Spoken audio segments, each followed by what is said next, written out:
Hi guys, Recovery Gym here. My car is shaking. It's absolutely horrendous day out here at the moment. I'll show you in a bit, but it's inspiring. You know, the waves are crashing. It's a beautiful place to come and sit, and I love it. And yeah, I was working this morning. I was just doing some propagating of some vegetable seeds. So hopefully that'll be growing soon. It's for a customer, but you know, I do it myself. So hopefully there'll be loads of seeds and seedlings growing. Anyway, this isn't a gardening show, but I am 6 fucking months today. I can't honestly believe it. You know, it has flown by, but it's that weird kind of flown by, but also, you know, it's taken a long time, but I still can't believe I'm here. You know, and it's, you know, it's something that was killing me. Luckily for me, you know, I got all the all clear from the doctors with regards to my liver, my bloods. I can't remember what it was, but there was something wrong with my bloods, but it was repairable. It hadn't gone to, like, you know, a worse stage, which, you know, I'm grateful, and I'm very lucky that you know, it didn't you know, get worse and worse. So I you know, been given the chance, and 6 months later I'm here and still sober. I told you before that it, you know, it didn't happen overnight. I didn't just suddenly decide to get sober and then 6 months later I'm still sober. It's been ongoing for, you know, at least a year, but you know, a long time before that. You know, I've been in and out of different programs and you know, not admitting to myself, so it took a long time to surrender, but that's not what I'm talking about today. Today I just wanted to say thank you to, you know, everyone that kind of follows me on Instagram. It's, you know, grown in 6 months to a phenomenal amount of followers, and you know, that I'm happy about, and I can't honestly believe how you know, how big it's grown. And it's not a case of just doing it for the sake of getting likes and, you know, accolade or whatever. It's because I started it to document my own struggle and my own progress and my own sobriety, and then I realized how many people were out there with the same struggle. You know, they were like years or you know, a couple of days behind me or a couple of weeks ahead of me. You know, we're all in different you know, levels, and that's amazing. And I just never realized how big the online community was in, I guess, in sobriety and people wanting to make a difference in their lives. And for me, that has helped me. You know, I go to my groups, I go to my meetings, you know, I'm in the rooms, I do Zoom with my aftercare lot on you know, the weekend, and everything helps, you know. But you guys here, and even since setting up my YouTube channel, you know, that is, it helps me immeasurably. So 6 months is just phenomenal. But I'm early days, and that's it. You know, I'm very early days. And you know, I'm glad that I started doing this at an early stage rather than being, you know, a year or 2 years in.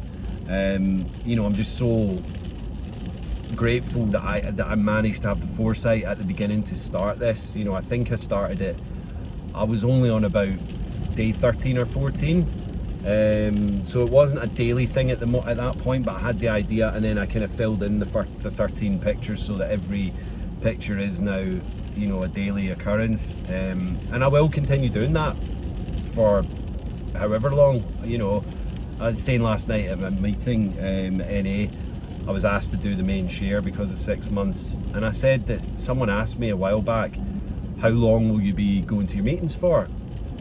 And I said, I don't know when I'm gonna die, you know. And it was kind of like, that is it, you know, this is a lifelong commitment, because it is, you know, I want to stay sober, and I want to be this person that I am becoming, and continue to be that person. So yeah, so thank you, you know, and it is down to you guys. It's not just me that's got 6 months, you know, it's the help that I've received from everyone around me, you know, family, friends, you guys.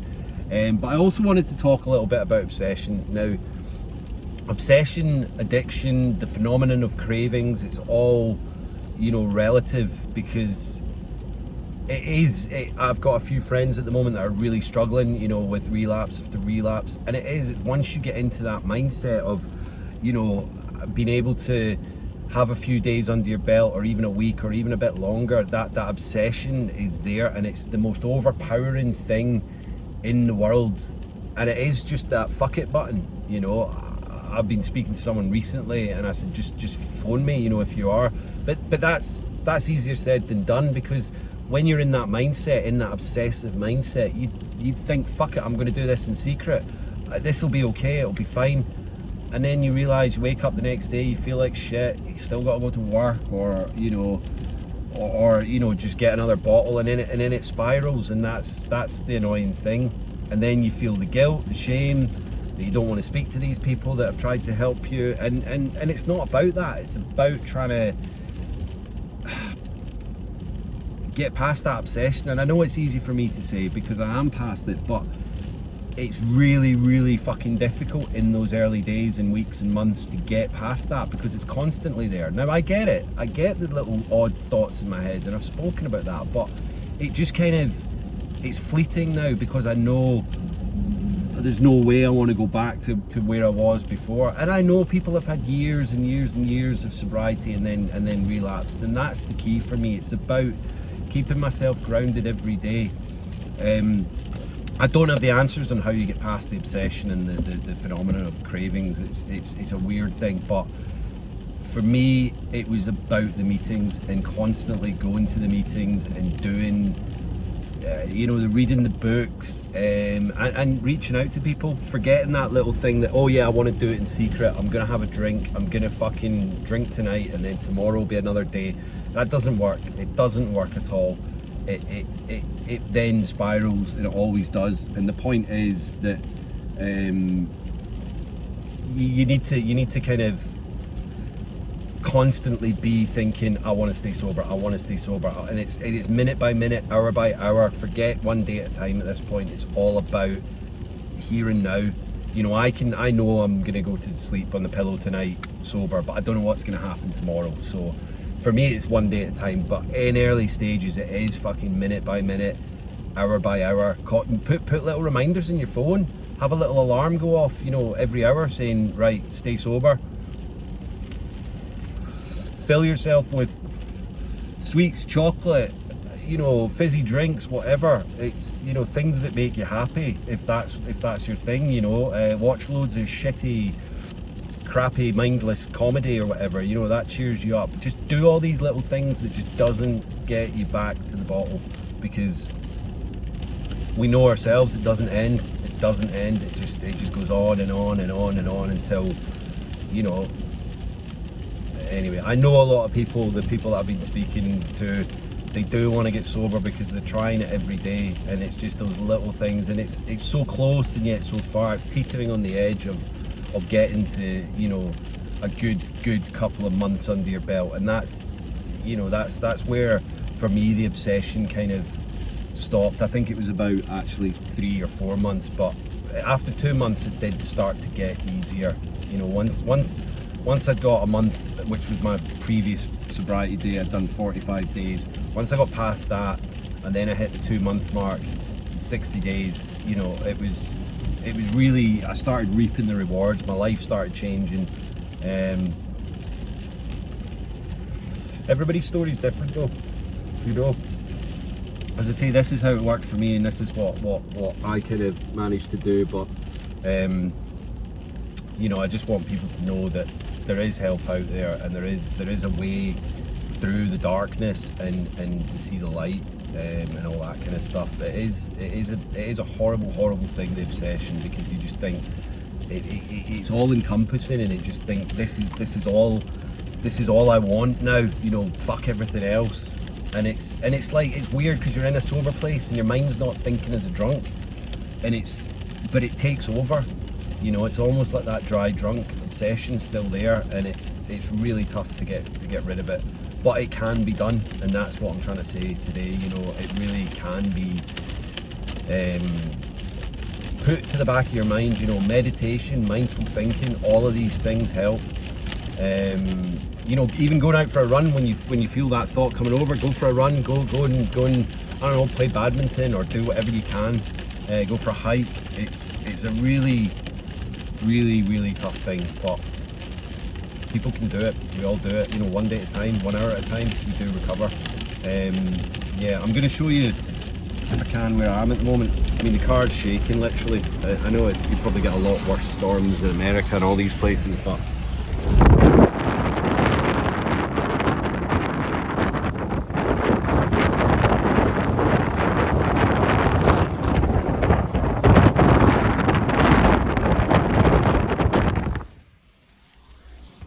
it's pretty horrendous out there. So I'm going to go and take a few pictures, but then I'm going to go home, plant some more seeds, watch them grow and eat the veg. You know, simple living, simple and spiritual, that's all it is now, you know, for me. I don't want to, you know, complicate my life, because life is complicated enough, let's be honest about it. So yeah, have a good day people and a great weekend. 6 months. Subscribe, comment, like, DM, share, boom. Yeah, have a fantastic day, weekend, month, year, life. I'll be back in touch soon. Love you all, bye, peace.